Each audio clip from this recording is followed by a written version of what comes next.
Good afternoon, greater Philadelphia area. This is Toole Time Real Estate Radio on WWDB 860 AM. I'm Tom Toole.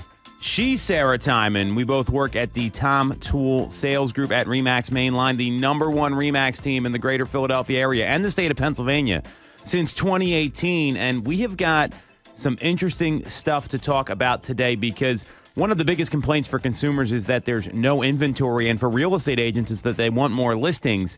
And Bright MLS did a great survey about who's going to be selling in 2025, and the answer might surprise you. And we're also going to be talking about two metrics that can help agents better service their clients, as well as dealing with the biggest challenges as a real estate agent in our second segment here. So if you get some value out of this, you like what you hear, make sure to subscribe to the channel. Click on the bell for notifications. And if you want to schedule a call with our team about how we can help you understand who's selling and what to buy in 2025, you can do that with the link in the comments. So before I get into all the data here, Sarah, if I was to ask you who's the most likely seller in 2025, how would you answer that? You'll probably need your microphone. Yes, I didn't realize With that. a lot of traffic here with the holidays, so bear with us. Who's the most likely seller? I think I would maybe say the downsizer. So your answer is the most popular answer we got at our team training today that we did. I know you were you got there a little late because of an appointment. That's what a lot of people thought. And this is something to really be aware of, because if you look at this Bright MLS survey, they showed who the likely sellers are in 2025 and why. And according to the survey, 26.8% of homeowners from 30 to 39 years old plan to sell. 28% of homeowners from 40 to 49 plan to list their property. And when you get to 50 to 59, it's 17.9%. 60 to 69 is 6.7%. And 70 or older is only 5.4%. Wow. So, yeah, shocking data, right? And even under 30 is 21.5%. And this was something that I think shocked a lot of people, because if you think the main driver behind long-term homeowners is looking to downsize, that's not it. It's many of these people bought their homes during the pandemic. They're planning to sell while just, like I said, 6, 7, 5% of those people 60 and 70 or older are looking to sell. And part of the reason behind that is because record low mortgage rates during the pandemic were a huge incentive for individuals and families to buy a home. And many of them accumulated significant equity.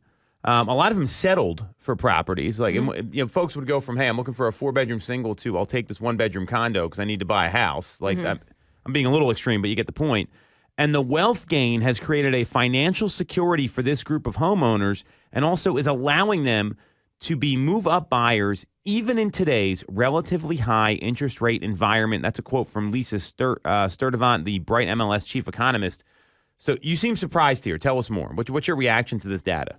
Yeah, well, my first thought was just that the pocket would have opened up with interest rates kind of normalizing to where, they were not coming back to those like crazy low rates. So for the people that maybe have been hanging on to the home a little bit longer when it doesn't really make sense for them anymore, now kind of having it be, a point where they're ready to make the move. So that was my first thought. But given that the numbers are showing there's very low numbers for that, that does make a lot of sense for the 30 to 39. And when I was first looking at it, I was like 40 to 49. Like, that seems I would have expected more out of the 30 to 39. But no, I mean, I'm almost 40, Like, that makes sense. As like I have a lot of friends who are maybe needing to like get a house. They're making the next move, right? Like they've done better at work, right? They've gotten they've furthered their careers.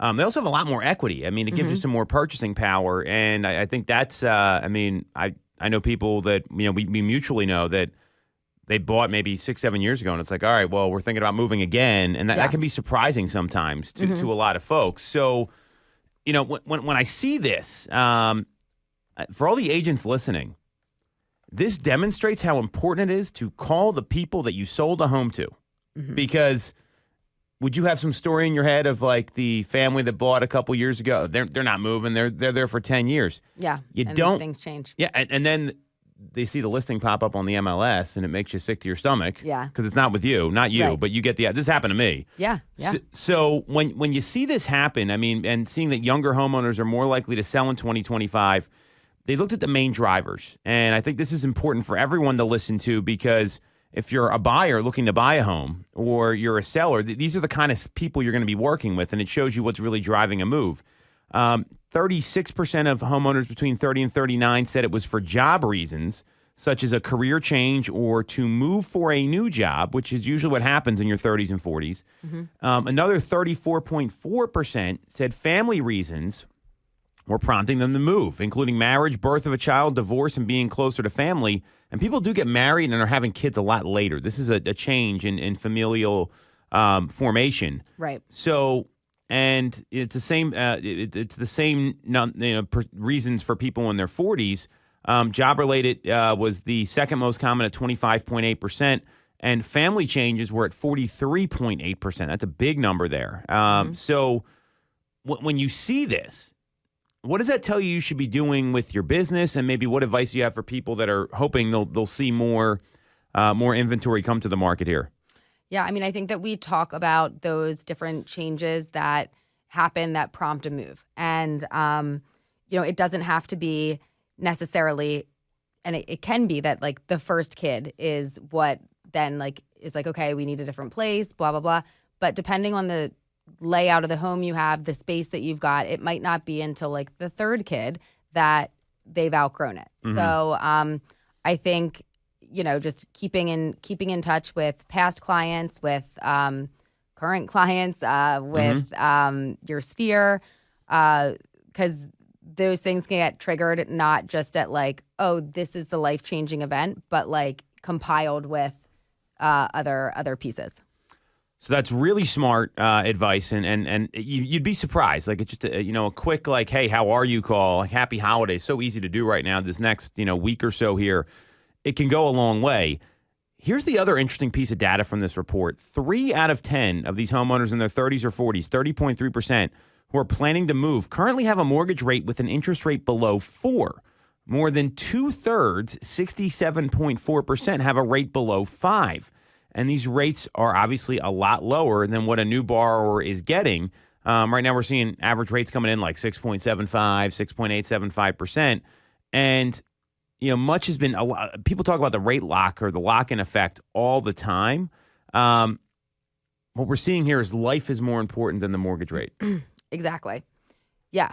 And I think when people like bring it back to the monthly payment, or like if they did build up a good amount of equity in the home that they have, and they can use that to either, put more down for the next home, or to buy down points to make your monthly payment more manageable. At a certain point, the space and like what you need out of the home is more important than saving that extra bit.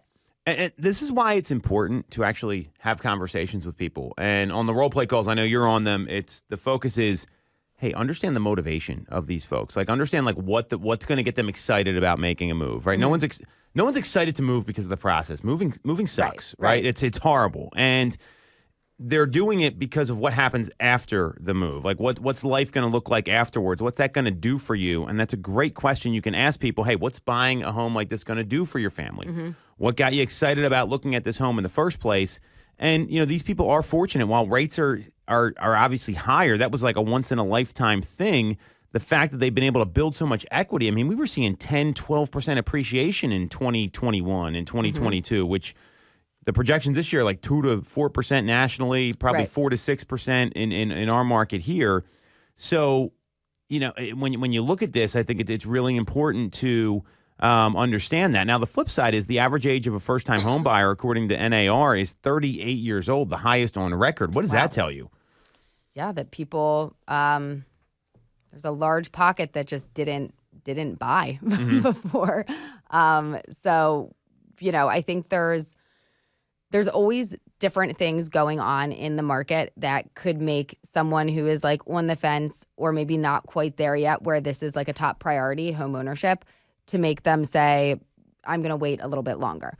When we had those incredibly low interest rates, there was pretty fierce competition. There was a lot of waiving of inspections, things that like many people didn't necessarily feel comfortable with. So maybe they kind of put it on the back burner. As we mentioned before, like the average age for when you start a family has pushed back a little bit. I feel like people are fluctuating between jobs still into their 30s and beyond, but where you don't know if this is the city that you are going to still be in a few years, and wanting to kind of keep options open. Yeah, even if you look, we're talking about theory that families do get formed later. So the average age of first-time mothers in the U.S. is 27, according to a 2024 CDC report. That's up from 25 and a half in 2011.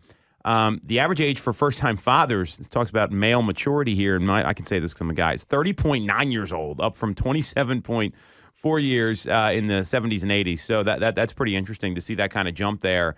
And, I mean, it's not uncommon for people to have their first kid at 35 years old now. I mean, so that's a really normal thing, and I think that shows that it's been tough to get into the market. So these folks that were able to get in, it shows how life-changing buying a home can be for a lot of people from a financial standpoint. So what about the boomers? That's who you thought it was. Only 6% of homeowners 60 and older say they're planning to sell in 2025, with the desire to downsize is the most common.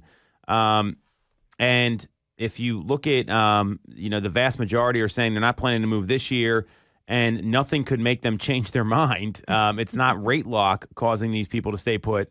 I think it's more that they don't like the options out there to downsize to. There's not a lot of great downsize options when you think about smaller homes. Right.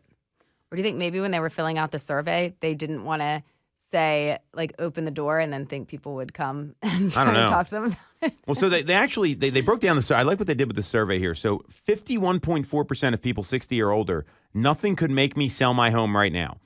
30.5% said if someone offered me the right price, I would consider.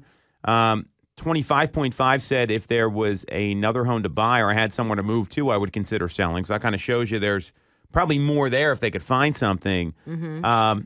Also, people are living longer, too. I mean, like when I was a kid, not that I'm in my 40s here.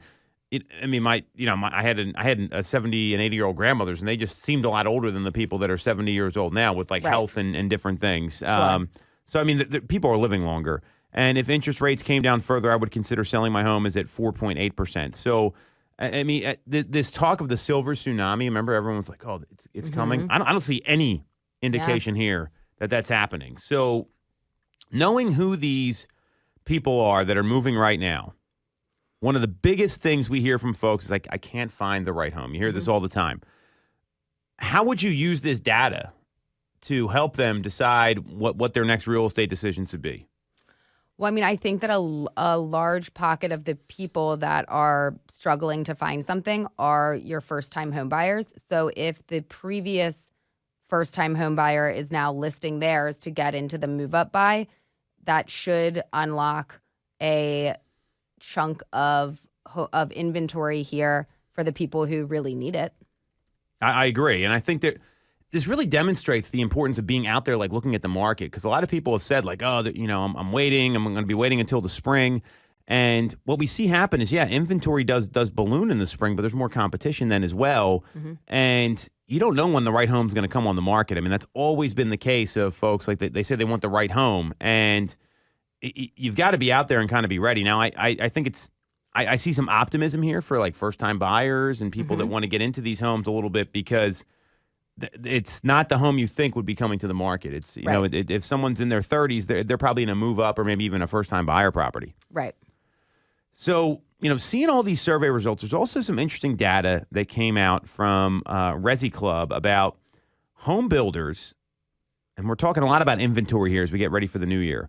Home builders have more completed unsold inventory than at any time since 2009. Is that surprising to you? So they finished the homes and they're not sold yet. So the only and wait, this isn't local, right? This is national, This is national. The only reason that I would say that it's not 100% shocking is because I just, over the last week, looked at a ton of new construction properties and market intel. Yes. And I think one piece of it may be like, all right, so there are people that want to get in very early in the new construction process and customize and do everything, right? What I also noticed, though, was there were a lot of homes that said not completed. And then I was able to book showings and they were in fact completed. So there may like I just noticed some weird thing there where like there could be quite a few homes that people are passing on because they don't want to necessarily wait. Like if there isn't a time frame there for when it would be done. And I don't know that this would make any sense nationally. This is just what I noticed from the past week. There were a lot that were like new construction, not completed, but yes, they were. Well, I think that there's something to be said for the local market information. And if you're going around, and so just to give everyone an idea, like where were these properties? What was the location? There was or locations. Yeah, there was a mix between, there was a lot in like Manayunk, Roxborough. We looked a little bit in the city, but I would say primarily like Manayunk, Roxborough, and there is a ton of new construction there. But just from the past week, I can say there were a lot that it was like said it wasn't completed, and we were able to get into it. Well, and there's two factors here in my view. One is that it's very tough selling pre-construction unless you have a sample. These could have been the samples, or they might have had to spec out a couple models. That's one of them. The other factor here is that and then this is the question that Lance brought up in his article, Lance Lambert over at Resi Club, is rising standard inventory simply a sign that new construction is normalizing after the pandemic housing boom, which I think is part of it too, because there would always be a couple spec homes here or there. And if you're a buyer, the spec home's the one you want to buy if you're looking to get a better price. Doing it all on your own, it's like getting a new car, right? So I don't like buying new cars. But when you do, you can go on the website and say, I want the orange leather seats. I want the souped up wheels, all those different things. That's what you get to do when you build a new home. That typically costs more. Yep. Then when you go to the dealer, and I had to get a new car because my other one was a disaster, and they said, we have 43 of this type of car on the lot. And I said, oh, interesting. That told me, like, this is the opportunity because it was already there. It was built. It was spec'd out. I still got to pick the colors I wanted. Yeah. I didn't really get into. I don't care how fast it goes. I mean, I only need to go so fast. I have 3 children, and like I'm not. It's not Fast and the Furious here. So that to me is very similar to what happens here. So if you're a buyer and you see this unsold inventory, I see that as major opportunity. Well, and it was interesting for when I was kind of prior to going out and looking at stuff, calling some of the different communities that I had clients that had expressed interest in. There were always, as I was asking about timeframes and things, it was like, well, we've got a couple quick move-ins that you'd be able to settle January, February, March. Then you've got like another phase or whatnot that would be like a little bit further out. But like, absolutely, you're going to get your best value on the quick move-in ones because oftentimes they want to clear out all of those before they move on to another phase or move on to another project. And it's kind of impossible to be able to time it perfectly. Almost if you're like looking for it too hard, I feel like it makes it a little bit trickier. But I mean, I still remember back in the spring, I had clients who just the timing worked out great. We had looked at quite a few different homes. I think put in an offer or two. And then there was a new construction where they happened to have one where I think they'd had it under contract before. I think it fell through. It was pretty clear they wanted that under contract and settled in like that month that they saw it. It was like I don't know, I think the settlement happened in like 2 weeks. They gave a ton of incentives, including like a 5.25% interest rate when rates were like significantly higher.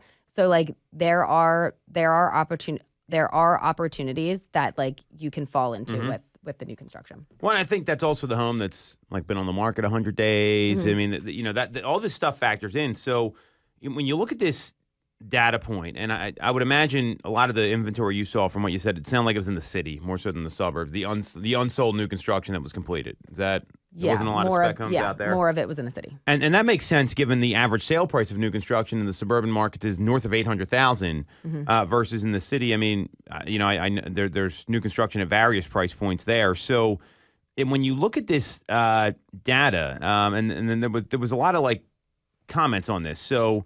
The CEO of Meritage Homes says they're building more spec inventory because they're expecting a strong 2025 spring market. This was on a CNBC interview on December the 2nd. This is a publicly traded home builder ranked 560 in the Fortune 1000.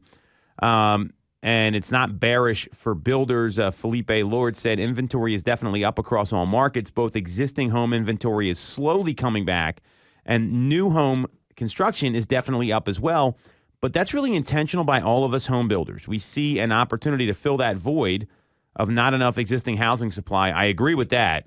By providing move-in ready inventory for all these customers who can't find the inventory in the existing home market, which is traditionally where they shop. What do you think about that analysis there by Felipe Lord? I mean, I tend to agree with what he's saying. Yeah, I mean, I think being able to kind of fill that gap, and if you're doing the spec homes, again, it's going to depend on the buyer. It's going to depend on the price point, but sometimes not having to make all of the decisions, some people would prefer that, like to come in and just like, this is what was already selected. And then also knowing that you're not adding on all of the additional upgrades that you probably would be doing if you were customizing it and building it from scratch. So yeah, I think that makes sense. I agree. Housing analyst Kevin Erdman thinks it's bullish as well. Most of the time, the number of completed homes for sale rises because there's demand for them. This has never been more true than it is today. Normally, we might worry at the end of the cycle declining sales will lead to one last unsustainable increase in completed homes for sale. In today's market, builders need to keep up working to add more completed inventory so that sales can increase. I tend to agree there. And the other point here, and this is kind of what we just talked about, high standing inventory could prompt builders to offer discounts or slow down activity in some other markets, Texas and Florida specifically. So I do agree with that as well. So, and you look at like the number of completed single family homes by region, most of them are in the South, and then they have like the West is number 2, then you got the Midwest, and then there's like nothing in the Northeast, which is not surprising. So, and you know, the Northeast is basically north of Pennsylvania and Jersey. The Midwest starts at Ohio all the way out to the Dakotas. And then you've got the South, which is like Oklahoma, Tennessee, Maryland, West Virginia, and then you know where the West is. So that makes a lot of sense. I tend to agree with that. And then in terms of new single-family home inventory in October 2024, it's up 46.8% compared to pre-pandemic October 2019. But again, a lot of that's in the South and the West, not so much the Midwest, and definitely not the Northeast, which makes a lot of sense. Mm-hmm.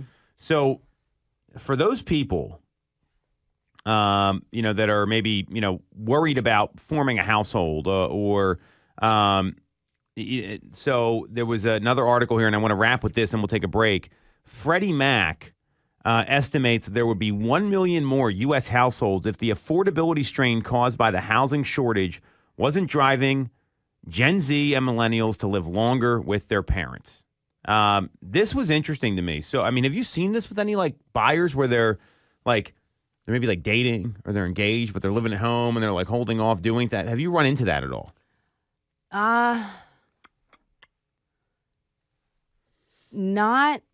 I haven't noticed like a big increase in it. Okay. So, I mean, I guess that could be happening, but I can't think of like a ton of examples off the top of my head. I was just curious because I think that's a hard pill to swallow. Now, household formation might mean that it's like a boyfriend and girlfriend. I mean, certainly that doesn't mean that they're always getting married. So in Freddie Mac's latest analysis, they estimated that the U.S. housing stock, which is currently at 147 million units, is 3.7 million units below the estimates that are needed in the housing market. So we're short 3.7 million homes. And 1 million is the number of households that haven't formed. I think there are people that are maybe holding off on doing things for sure. And especially if they're younger, you've got the ability to do that. So, I mean, it just housing shortage is going to continue to be an issue. So, the root cause of decreased housing affordability is the fact that the housing supply hasn't increased enough to match demand, and that leads homeowners and renters to bid up the sale prices, which we've seen happen all the time. That puts a squeeze on affordability. So, it seems right. I think it's relevant data when you look at Philadelphia, just to get an idea. So we can give the local data here. Let me pull this up. Why can't I find it? Let's see here. It's not on this chart here at all. That's surprising. Oh, here we go. So they have the residents per missing housing unit. Philadelphia's at 86 residents per missing housing unit. And then they have the housing shortage in Philadelphia, and this is the metro area, is 72,000 homes. 1 year unit change in housing shortage, we're plus 7,795 properties. That's a 12% bump, which inventory is up about 12%. So that makes a lot of sense. And obviously the population in the Philadelphia metro area, it's 6.246 million, one of the larger in the country.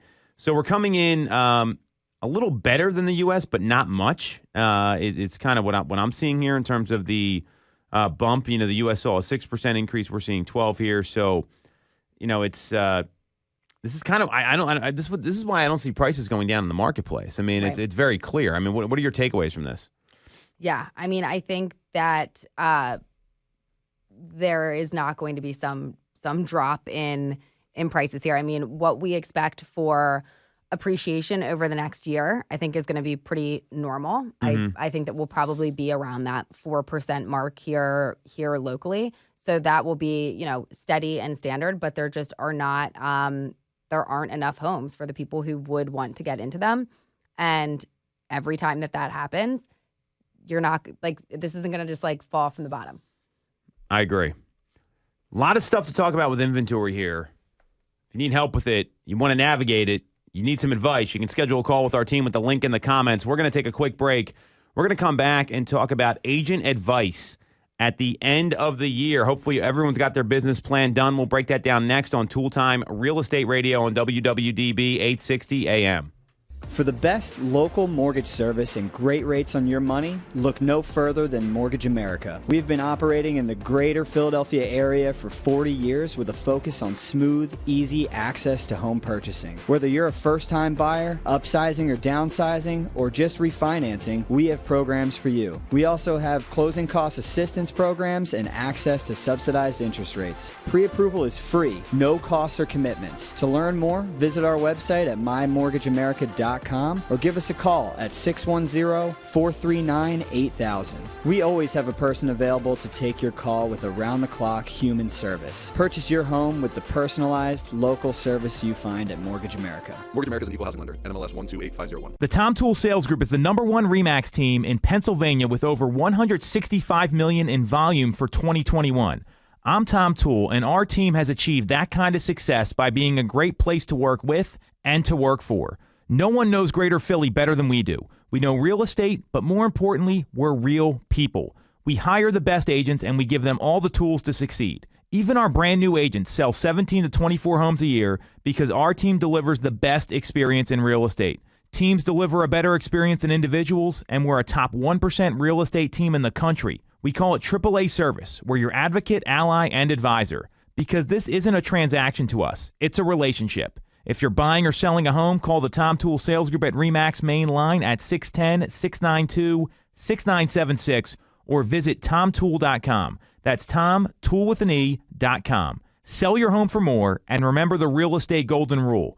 You always get more when you work with Tom Toole. When you're getting a mortgage, you shouldn't have to sacrifice great service just to get a great rate. At Mortgage America, we've been lending with this philosophy for over 35 years. We have access to great low rates without the complications and delays of big or online banks. We're a local Pennsylvania lender with loan officers that you can actually meet. As PHFA's #1 lender, we specialize in all residential mortgage programs, including first-time buyer programs and low down payment options. For your free pre-approval, call us at 610-439-8000 or apply online at mymortgageamerica.com. Mortgage America is an equal housing lender. NMLS 128501.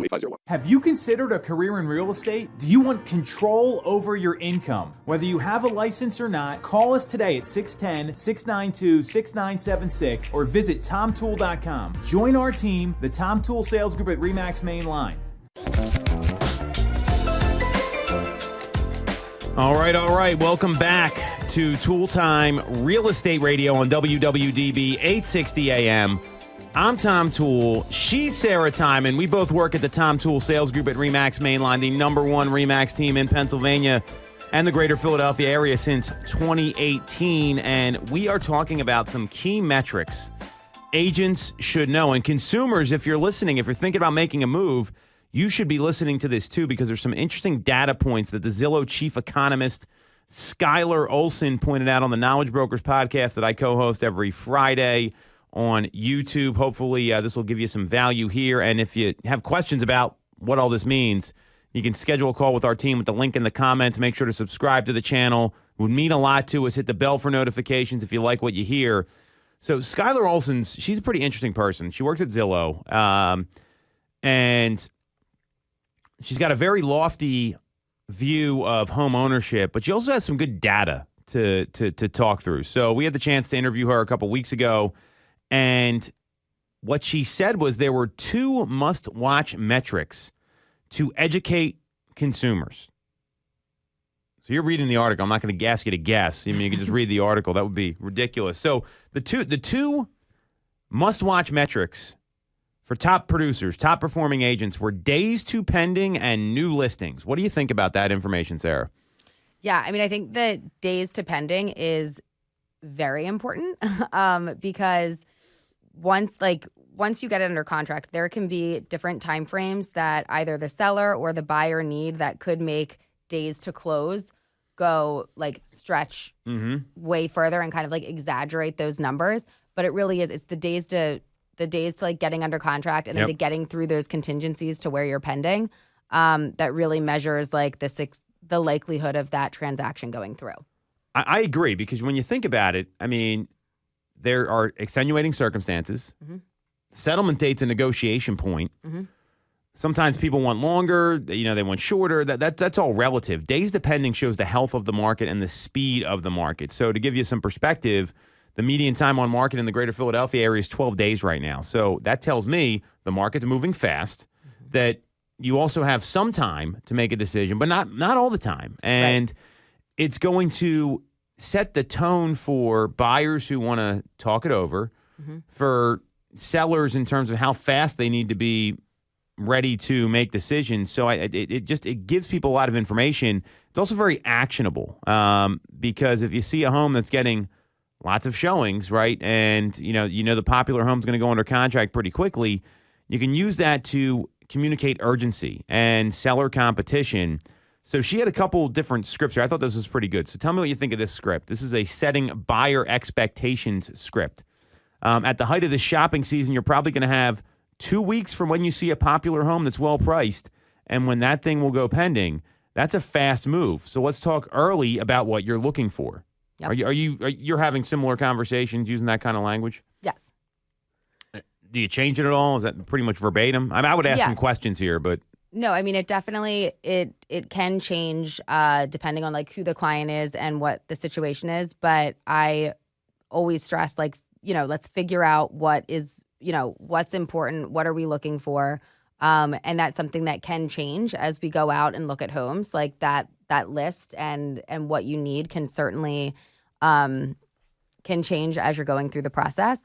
But yeah, I absolutely let people know that once there's a home, if it's coming up, is coming soon, and I go in to book the showing, I don't necessarily know how many showings there are, but you can, if a lot of it is blocked off, chances are those are all booked. Or if it's a hot home, but it looks like the schedule is wide open, they're probably allowing multiple overlapping showings, at which point it could be tons of people that are in, So, if there's a hot home, if it's been marketed and has that coming soon time frame, you want to get out there day one. And if not day one, day two. Well, and that also demonstrates the value of the planning meeting or the strategy session earlier, because the worst thing that can happen, and this happened to every agent, I don't care. Anyone says this hasn't happened to them, you're lying. You get out, you show someone a home. Great, we love it. What do we do next, Sarah? And they have no idea what to do next because the agent, and I've done this, this is not, this is not some hypothetical. Well, we got to get our finances in order. How much cash do you have? And like all these questions that you want to ask. If you're not doing that up front, then you're actually doing the buyer a disservice, in my view. But if you explain it like that, it gives them the incentive to actually sit down with you, and then you can say, hey, there's 4 things I want to go over with you. The market and its pace, the lending process, if they need a loan, their goals, and how the purchase process works in general. And then all of a sudden they understand all this. You've got an agenda, and it's going to help you just retain better buyer clients. Mm-hmm. And then it also leads to, when you do find the right home, obviously being able to have those pieces in place. But, what all is in the agreement of sale, what does it mean, isn't such a scary thing to go over. Totally agree. And you're getting ahead of things. You're answering the questions that could freak people out up front that may not even be a big deal. Right. So here's the second language to present this information. So we're in the slow part of the year right now. We're moving into December. The housing market slows down during the holidays. So this could either be an opportunity for the inventory that we do see, or maybe we can negotiate it down, because homes at this time of year do spend longer on the market, so we can have a little bit of time to get ready. What do you think about that language track, that talk track? Yeah, I've encouraged my buyers that are out there that this is absolutely the time of year that you may be able to, negotiate a little bit more on price or get those inspections, maybe work in the time frame that you need. Typically, you're going to be up against fewer individuals, particularly now that we're even, we talked last week, now we're another week closer to Christmas. People that are putting their homes on the market right now tend to, it could be a couple of different things. Either they want to get ahead of the inventory that they're expecting to come up come January 1st. They maybe want to stick out a little bit more for when they're coming out if other people are holding off, or they're motivated and they need to get their ducks in a row and would love to get this kind of off their plate, as far as like have the right buyer, go through negotiations, get it under contract before the end of the year. Well said. And I think when you present things like that, you're delivering value. You're not just saying the same things that every agent says, oh, it's a great time to buy. Like that's horrible language. This is actually factual data. And what Skylar's talking about here is leaning into the data. So regarding new listings, that was her second data point. That was the other critical metric she urges agents to monitor closely. And the flow of fresh inventory into the market, that can vary depending on location and time of year. We know we're a very seasonal market here in the Northeast that impacts buyer and seller strategies. So, what she said some of the talking points are, and again, this is for buyers and for sellers, by the way. So in January and February, we're going to start seeing new listings really come back. That's going to be the time when we really want to start being ready. And then you want to set some local expectations.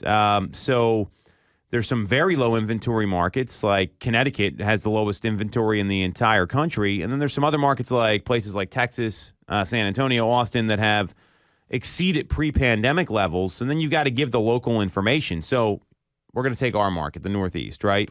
So there may not be as much new inventory that we would like to see. It might be a little rough, but that's a good thing, because once we buy, we're sure that there's going to be some home price growth right afterwards, and it's going to be consistent. And that's more of an investment opportunity than some other parts of the country like Texas and Florida. Right. Is that something you're saying to people? What do you think about that piece of language that she's sharing there? Yeah, no, I think that's very valid. When you're getting into a new home, again, moving's a hassle. The last thing that you want to think about is like when I have to go turn around and do this again, or, if the plan is to be here long term. But it's good knowing, like going into it, knowing that it's an investment that's working for you, is very important for making people in order for people to feel secure about the large purchase that they're making. I could not agree more. And there's plenty of data that proves this, right? I mean, you look at just what happens with carrying costs, or you can use some of those KCM slides. And the whole point here is data is going to give you a third-party validation. Like I got the question recently from someone I'm working with that they're getting conflicting information about when to list. So you ever hear the people that say, wait till after the Super Bowl, that cockamamie thing that agents come up with? Yeah. And, there's a lot of things to factor in. One, is the home going to be ready? That's like number one. If it's not ready, then don't rush it. But when you look at the data, you can actually pull from the MLS how many homes went pending January, every single month of the year, any year, versus how many homes were active on the market, and you can show them that data. And every trend's going to be different, but rather than just try to sell them on what strategy you recommended, hey, let's look at the data and let's make a really good decision. It's going to make sense for everybody here, and that's exactly what Skylar's talking about. So I think that's really important. And the way to put it all together is, just understanding the metrics, understanding the market, and then asking them what they want to do next. I mean, that's that's really what ends up happening, and it's going to show you're on top of it, and that's what buyers and sellers are going to really care about. So, those two data points are great. Any other end of the year like data points you're looking at right now, Sarah? Maybe Skylar didn't bring them up, but like some things you share with your clients regularly. Well, I mean, I think this isn't like something different, but bringing it back to what she did here with showing, sellers the data and how do we want to proceed is like then they're involved in the decision-making process as well. And that does something for people, I feel like, when they're part of it, when they had a say in it, both for feeling on board with the plan, but then also to some degree, like accountability down the line. Like this is the route, like we looked at everything. This is the plan that we decided makes the most sense. Well, it's instead of a you and an I conversation, it's a we conversation, which goes a long way. And when you're advocating for someone as an agent, saying things like, hey, we're on the same side here, I want what you want, and you're making decisions together, that goes a lot further than just telling people what to do or being overly aggressive or pushy. So, so that's great advice there with those two metrics. The other piece of advice for the end of the year, this was pretty interesting. Again, you've read all the prep work here. The biggest challenge for agents, there was a survey that was recently done, 82.7% said the number one challenge for realtors is consistency. Not knowing what to do each day, how to spend their time, how to stay consistent and get consistent closings. Was that surprising to you, that answer, that 82.7%? No, because I think it's one of those, like we often talk about it being like a 90-day period. Like what you do today you're going to see it in 90 days. So sometimes you will have little like hot upspurs of activity and things. And I always feel like it's easier to do more when you're busy. Like I feel like you're already kind of like going.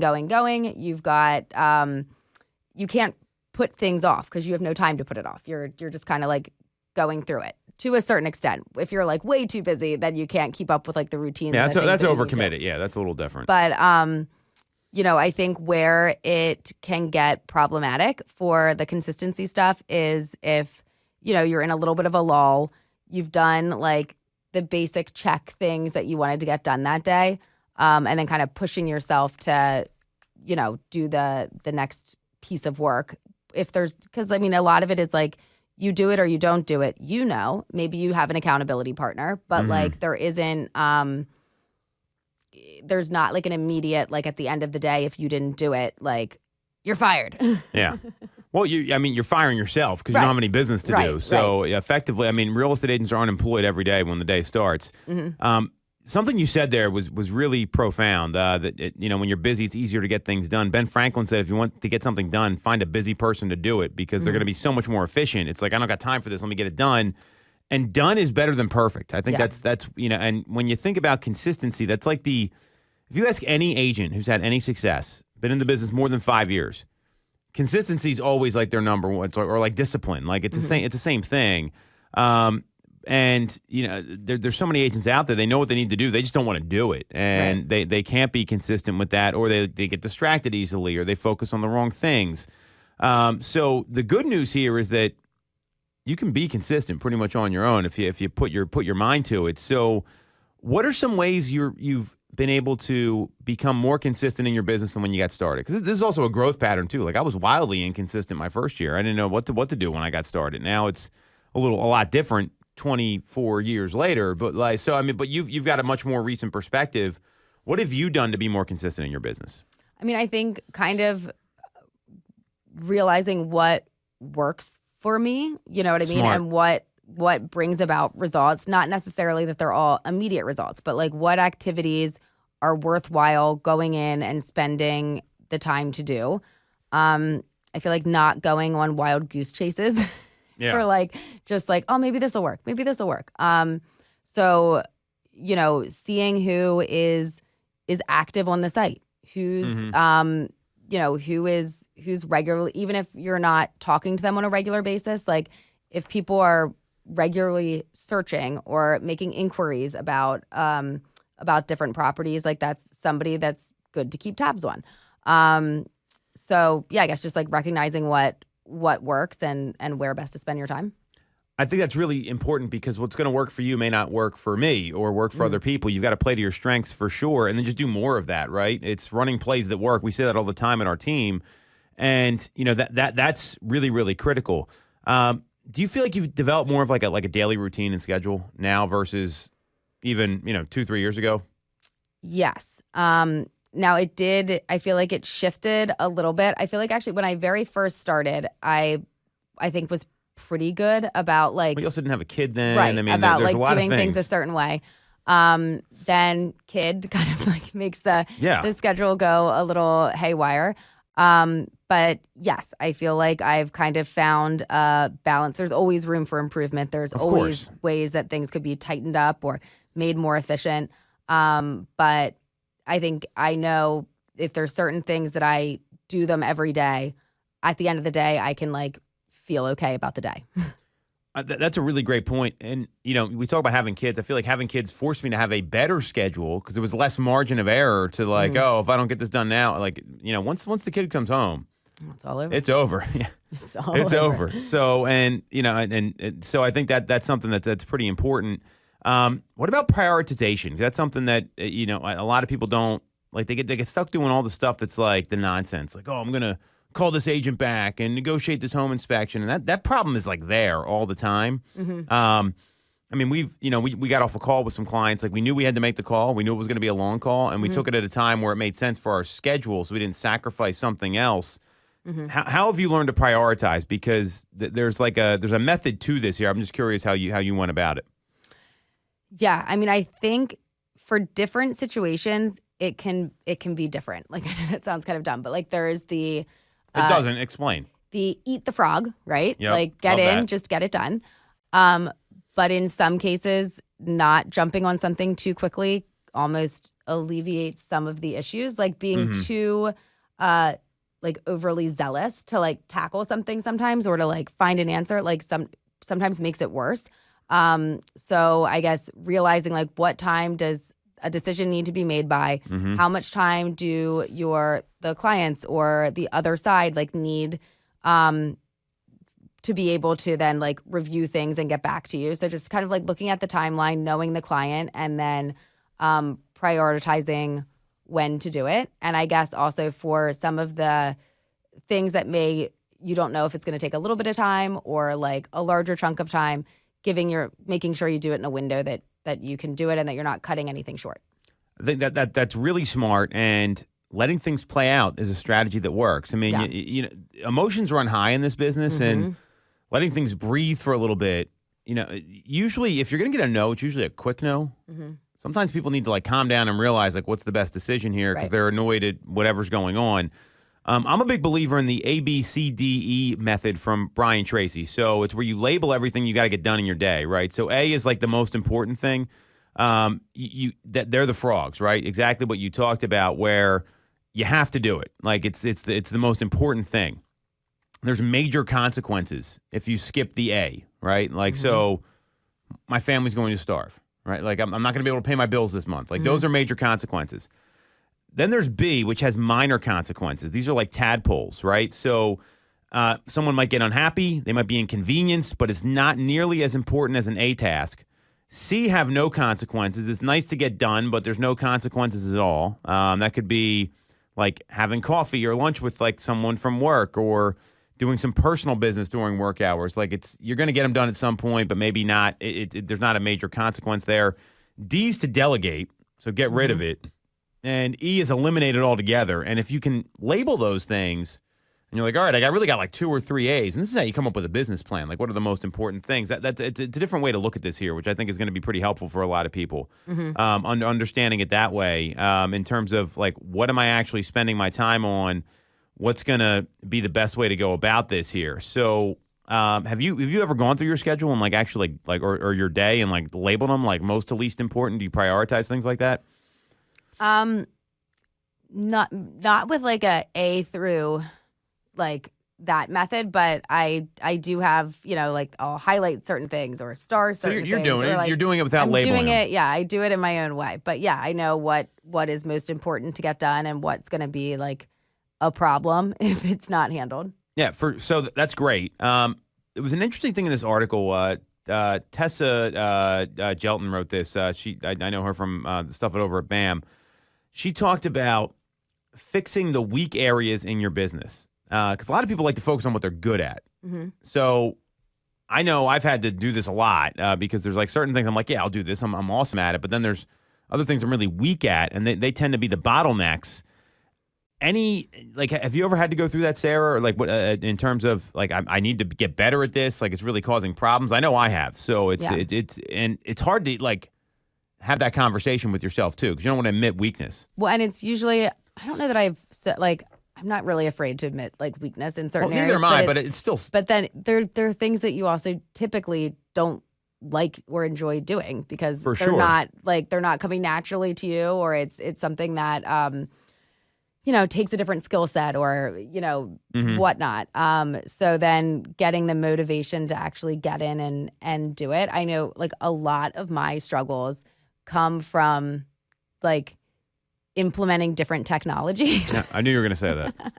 Where like, it'll be like, oh, all right, so do this. But I'm like, but I don't even know how to get to the page to click on that. Like, where do I even go to do that, to do this? Like, there's all of these little hurdles that like making myself continue to push through them is challenging. Well, and so we've worked on these things together. And I it's also what I see something a little differently where you feel bad asking people for help, and I think it's like you're like, oh, I think that's actually the issue. This is like a therapy session all of a sudden, but like when someone sits down and shows you, it's like, all right, now I know how to do this, and it's not that big of a deal, and I get that because it's sometimes you feel like, oh, I should know this, or like I get that as well. One of the things for me that's been really difficult is. This might surprise you, is like staying organized because I'm like so focused on like the stuff that like I know I need to get done. Mm-hmm. I tend to avoid the other stuff that like creates structure and but it's like if you were to go in my home office right now, you would see what I'm talking about. So stay consistent, everybody. That's all we got this week. You want to follow Sarah? She's at Ty_Ty Time. You can follow me at Tom Toole 3RD, both on Instagram. And to wrap this up here, here's what you are going to get if you stay consistent. You're going to have consistent closing, regular referrals, and confidence in what you're doing instead of being on the commission roller coaster, being confused and overwhelmed, and wondering if real estate's for you. Great advice there. If you want to follow us, you can follow us on Instagram. You can subscribe to the channel, hit the bell for notifications. And if you want to schedule a call with our team, you can do that with the link in the comments. We will see you next week on Tool Time Real Estate Radio on WWDB 860 AM.